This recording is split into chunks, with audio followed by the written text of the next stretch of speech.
O que eu acho que chegou a hora de decidir o que nós vamos querer fazer do Brasil. E um dos grandes problemas, eu acho, que é reconhecer que existe uma luta de classes. Uma luta de classes entre o alto funcionalismo público federal, que se apropriou do poder, que construiu, na verdade, privilégios gigantescos e que explora uma classe trabalhadora descuidada, que não presta atenção, que não prestou atenção nesses últimos 30 anos para esse negócio.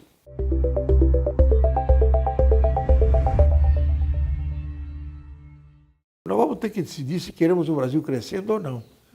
Você não pode ter um país crescendo se você gasta com previdência e funcionalismo praticamente 60% da receita. Ou seja, você está gastando com os velhos mais do que você gasta com a mocidade e a educação. Você não está mais construindo o futuro. No fundo, essa confusão foi muito útil para o alto estamento público para impedir as reformas. Não há a menor dúvida de que um dos motivos pelos quais a reforma ficou muito mais difícil foi por apelação dessa gente, a reação que existe. Basta ver o seguinte, como é possível defender que não há déficit na Previdência? A situação é muito mais grave do que parece. A situação fiscal é devastadora. Esse negócio não vai resolver simplesmente cortando despesa. Vai ter que ter um programa realmente de pensar o seguinte, qual é o Brasil que eu quero para daqui 25 anos? E construir um projeto e tentar convencer a sociedade de que ele é possível e se eleger com esse programa. A Constituição de 88 ela é um milagre, porque do caos surgiu aquilo. Não é uma grande coisa, mas surgiu uma coisa organizada. A filosofia da Constituição de 88, na minha opinião, é muito boa. Ela foi produzida, na verdade, por um estelionato eleitoral, que foi o Cruzado, que elegeu uma maioria absoluta do PMDB, que eram pessoas que tinham sido, na verdade, digamos, muito incomodadas pelo regime autoritário. Eram pessoas que colocavam como seu objetivo mais fundamental a defesa da liberdade, uma relativa igualdade. Isso está revelado. Se você olha na Constituição, ela revela isso. Ela revela uma sociedade onde o valor mais alto é a plena liberdade de iniciativa e a legitimidade de receber o correspondente ao seu trabalho. Ela implica num aumento da igualdade de oportunidades. Ou seja, ela tem em si uma indicação de que a política fiscal tem que amenizar os efeitos da acumulação da riqueza, os efeitos intergeracionais de acumulação da riqueza. E no final ela diz o seguinte, bom, nós vamos ter liberdade e vamos ter relativa igualdade. Como é que eu posso gozar liberdade e relativa igualdade? É se eu gastar menos tempo produzindo a minha subsistência e mais tempo fabricando a minha humanidade. Qual é o instrumento que o homem descobriu, ele não inventou, ele descobriu para fazer essa coordenação? É o mercado. O mercado é um grande instrumento. O mercado é simplesmente um instrumento da sociedade, porque os três valores, igualdade, liberdade e eficiência, não são compatíveis. A igualdade total mata a liberdade. A liberdade total mata a igualdade.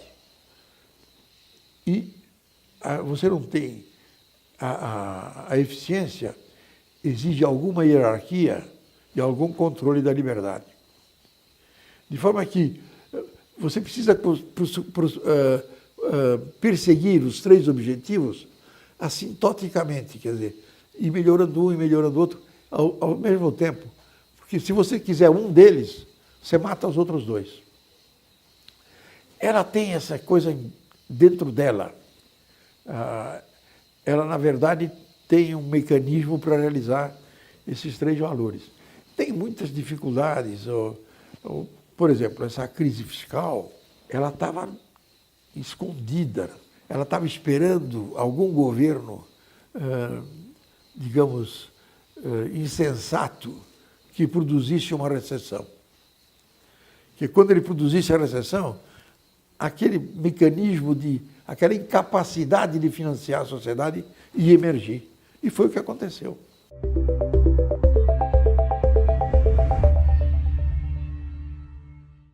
Na verdade, eu acho o seguinte, nós devíamos estar cuidando. O fundamental era...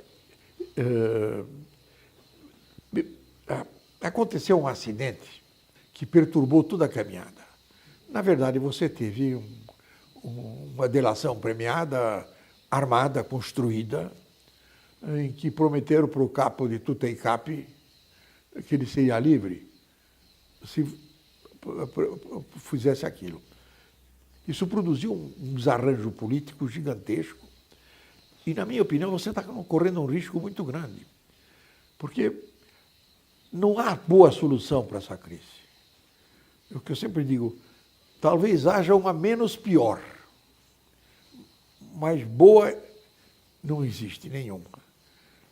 E, na minha opinião, a solução melhor, a menos pior, digamos, é conservar o Temer, não perdoá-lo como foi perdoado o Joelce, conservar o Temer, permitir que ele reorganize a sua tropa para terminar o programa que ele está tocando. Enquanto isso, eu acho que para isso eles têm capacidade de fazer, é pensar num processo, numa reforma política. Eu acho que nós temos uma lição agora muito interessante na França, da utilidade de você eleger o presidente e só 15 dias depois eleger o Congresso. Por quê? Porque no Brasil, desde pequenininho, eu fui educado dizendo o seguinte, a gente faz o seguinte, a gente vota no A, mas tem que votar no menos A para controlar o A. Então, você acha que isso é lógico, só que A mais menos A dá zero. Se eu voto no cidadão, no Joaquim, para que ele administre, mas eu não confio no Joaquim, logo eu vou votar no anti-Joaquim para controlar o Joaquim. E eu elimino o controle, a administração. A gente elegia no Brasil o presidente e o vice-presidente separadamente. O governador e o vice-governador separadamente. E a eleição era sempre assim. Eu voto no Adhemar para governador, mas vou votar no Laudo Natel, que é contra o Adhemar, para vice-governador, na esperança de que ele controlasse uma coisa, controlasse a outra. Hoje eu vejo esse exemplo da França, para mim, foi muito interessante, porque nós temos que ter um programa em que esse presidente vai defendê-lo. É esse programa de 25 anos, é o Brasil que nós queremos. Vai defendê-lo. Se ele for escolhido, a sociedade vai construir a Câmara e o Senado de forma a apoiar o seu programa. Porque nós estamos num sistema que é absolutamente disfuncional. Nós estamos vendo o que acontece hoje. Como não tem nenhuma orientação de longo prazo, praticamente o comportamento do político é aleatório, é oportunístico. Nós precisamos montar um sistema que, a partir de 2019, funcione. Porque, obviamente, o sistema não funciona. Porque é desta reforma política, na minha opinião, se nós chegarmos a ter uma solução como essa, que talvez seja um sonho de um velho de 90 anos, mas, você deve construir um sistema tributário coerente com o teu objetivo.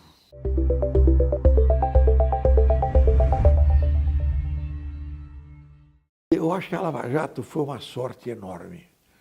A Lava Jato aconteceu com um século de atraso. Nós estamos fazendo agora o que o Theodore Roosevelt fez em 1900. Pôr na cadeia quem fazia cartel. Quer dizer, a Lava Jato, na minha opinião, é um ponto de inflexão na história do Brasil. Nunca mais as relações entre o setor privado e o governo vão ser tão incestuosas como foram. Ela vai